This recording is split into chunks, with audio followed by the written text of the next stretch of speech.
आज हमें पृथ्वी के चुंबकत्व के बारे में पढ़ना है। तो हम ये जानते हैं कि किसी चुंबक को या चुंबकीय सुई को स्वतंत्रतापूर्वक लटका दिया जाए तो वह उत्तर दक्षिण में ठहरती है। इससे यह सिद्ध हो रहा है कि पृथ्वी में कोई चुंबकत्व है, तभी तो वह उत्तर दक्षिण में चुंबकीय सुई हमेशा रुकती है, अन्यथा वह पूरा पश्चिम में भी रुक सकती थी। इसके बारे में कई खोजें या कई वैज्ञानिकों ने अपने मत दिए हैं कि पृथ्वी में चुंबकत्व है। तो सबसे पहले गिलबर्ट ने क्या कहा था?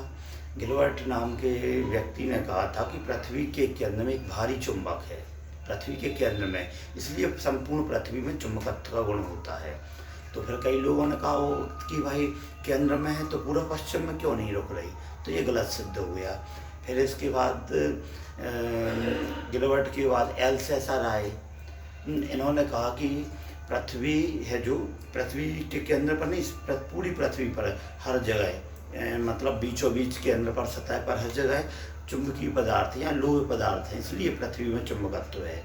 तो इससे भी यही कहा गया कि भाई फिर उत्तर दक्षिण में क्यों रुक रही है चुंबक, पूरा पश्चिम में क्यों नहीं रुक रही, तो ये भी नहीं समझा पाए। फिर ग्रोवर नाम के आए व्यक्ति, साइंटिस्ट, इन्होंने ये कहा कि पृथ्वी चूँकि अपनी धुरी पर उत्तरी दक्षिणी ध्रुव पर के परितः घूम रही है, धुरी पर घूमने के कारण पृथ्वी में चुंबकत्व है। तो ये भी ज़्यादा नहीं समझा पाए, क्योंकि उत्तर दक्षिण में ठहरने का कारण क्या है, घूमने से न समझाया।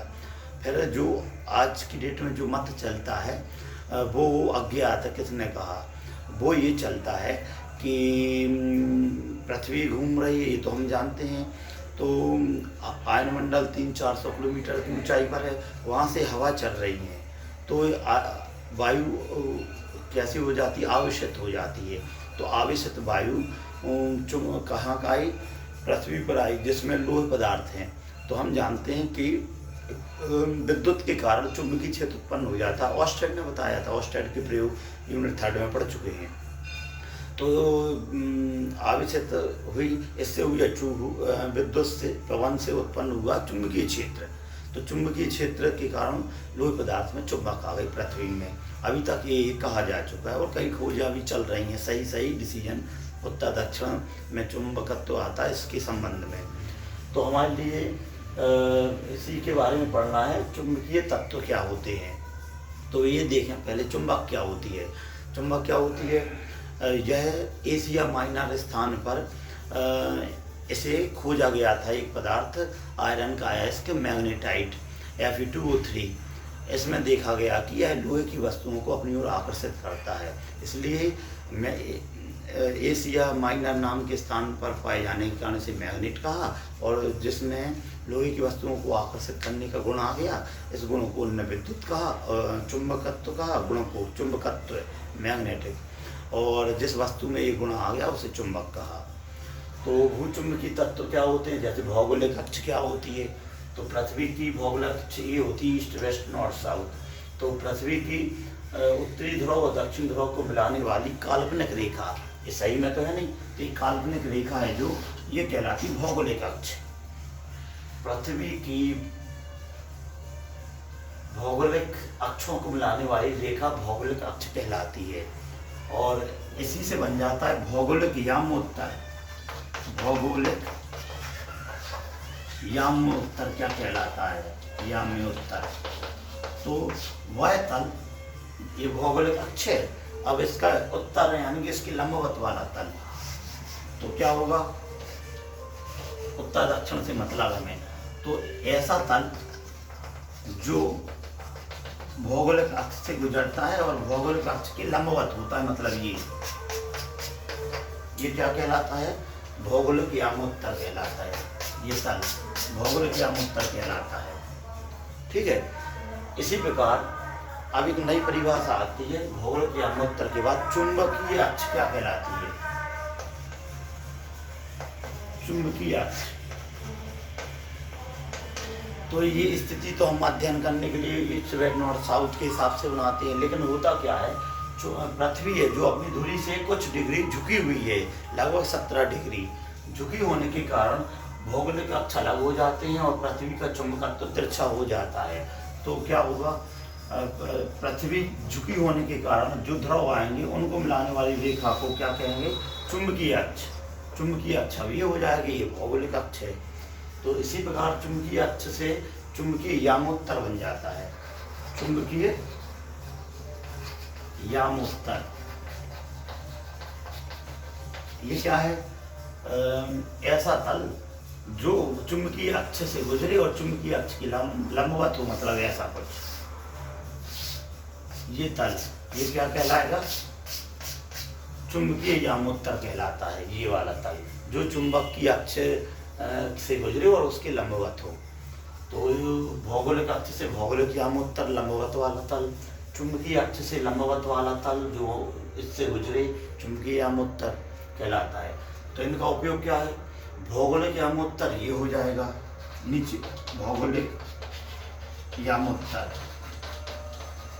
क्या है, ये वाला, और ये थोड़ा तिरछा है तो ये चुंबकीय यामोत्तर है, चुंबकीय यामोत्तर। तो भौगोलिक यामोत्तर ये वाला और चुंबकीय यामोत्तर तिरछा वाला, ठीक है। यह जो इनके बीच जो कोण बनता है इसे कहते हैं दिक्पात का कोण। दिक्पात का कोण इसे थीटा से प्रदर्शित करते हैं। तो चुंबकीय यामोत्तर और भौगोलिक यामोत्तर के मध्य का कोण कहलाता है दिक्पात का कोण, दिक्पात का कोण कहलाता है, ठीक है। तो इन दोनों परिभाषा से दोनों सतहों के मध्य जो कोण बनेगा उसे दिक्पात का कोण कहते हैं। वैसे ही यदि किसी चुंबक को, चुंबक है NS, किसी चुंबक को स्वतंत्रतापूर्वक लटका दिया जाए तो चुंबक थोड़ी तिरछी हो जाती है। यहाँ से हमने देखा अक्ष ध्रुव क्योंकि तिरछे झुकी होने के कारण तिरछे हैं, तो ये चुंबक की थोड़ी तिरछी झुकी हो जाती है।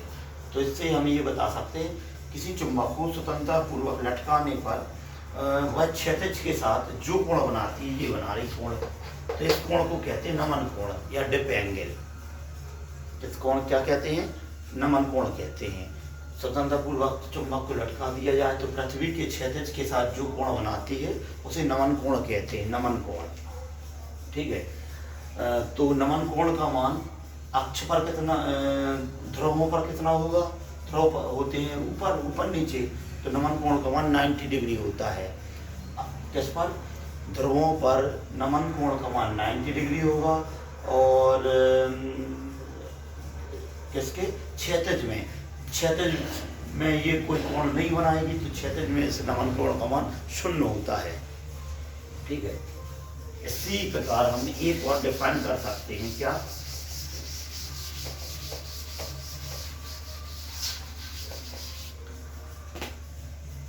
तो ये पृथ्वी के चुंबकत्व का क्षैतिज घटक है, हॉरिजॉन्टल मतलब क्षैतिज घटक। पृथ्वी के चुंबक का एक क्षैतिज घटक है। ऐसे ही उसकी लंबवत ले लेंगे तो क्या आ जाएगा, ऊर्ध्वाधर घटक। ऊर्ध्वाधर घटक मतलब वर्टिकल। पृथ्वी में भी चुंबकत्व है तो उसका ये क्षैतिज घटक हो जाएगा, पृथ्वी का ये भी ऊर्ध्वाधर घटक हो जाएगा पृथ्वी के चुंबक का। और पृथ्वी ये चुंबक है तो इसकी चुंबकीय क्षेत्र माना ये V है या I कहें, पृथ्वी के I कहते हैं। तो VHI में क्या संबंध है ये बता रहे हैं। तो हम ये देखें कि जो I है ये कोण बना रहा है ऐसा, ठीक है, ये सदिश राशि है तो ये कोण भी क्या हो जाएगा, एक अंतर कोण से, या यहाँ से देख लें ये I है तो ये कोण बन रहा है, ये कोण बनता है। तो ये I का कौन सा घटक हो जाएगा, जहाँ से कोण बनता है वो कॉस घटक होता है, कॉस I का इस नमन कोण का। तो H बराबर I कॉस डेल्टा हो जाएगा। और ये परिणाम ये है, ये क्षैतिज घटक है तो कॉस आ गया काय का, तीव्रता का, सदिश राशि का। ये अंदर की ओर है तो ये भी अंदर की ओर है। परिणामी होता है बीचों बीच, तो नीचे क्या होगा, नीचे साइड होगा एक साइन घटक काय का, I का। ये I का साइन घटक हो जाएगा और थीटा की जगह ये डेल्टा कह रहा है जिसे नमन कोण कहा जा रहा है।